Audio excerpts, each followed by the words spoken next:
again. Welcome back to another podcast with Mr. Hagan. On this podcast, we're going to talk about what happens when governments interfere with markets. And I'm not saying that interfering with markets is either a good thing or a bad thing. We're just asking what happens if the government interferes with markets. What will be the results of that interference? So on some of the previous podcasts, the supply and demand playlist and so forth, we were talking about how prices are determined through markets by supply and demand.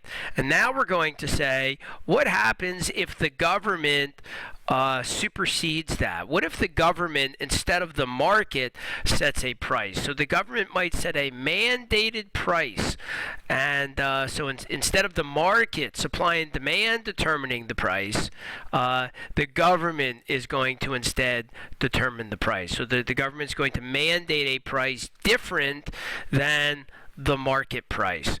And that could be, they could say, okay, we say by law the price is going to be $5.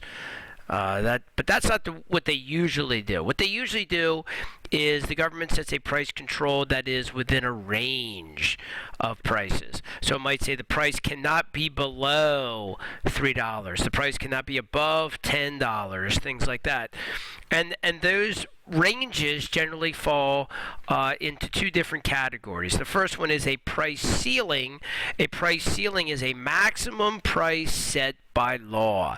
It says that the price cannot go above, and then they put some number on it. Okay, so that's a price ceiling. So it might say the price cannot go above.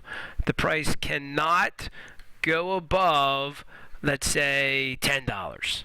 Okay, that would be a price ceiling. It's a maximum price set by law. So you can charge any price below $10, but you cannot charge above $10. Even if the equilibrium price is above $10, you're not allowed to charge it. Okay, that's what the law says. Or you could have what is called a price floor. And a price floor is just the exact opposite.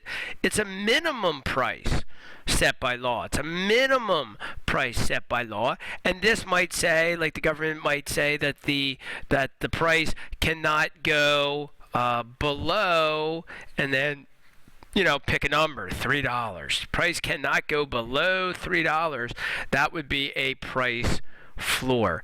So you have the general concept of price controls, and then you have two categories of them. You have price ceilings, a maximum price set by law, and price floors, a minimum price set by laws. And on some of the videos in this playlist, we're going to talk more in detail about what this looks like on the graph and what are the results of those price floors and price ceilings. This has been Mr. Hagan on another podcast, and we'll see you on the next Econ podcast.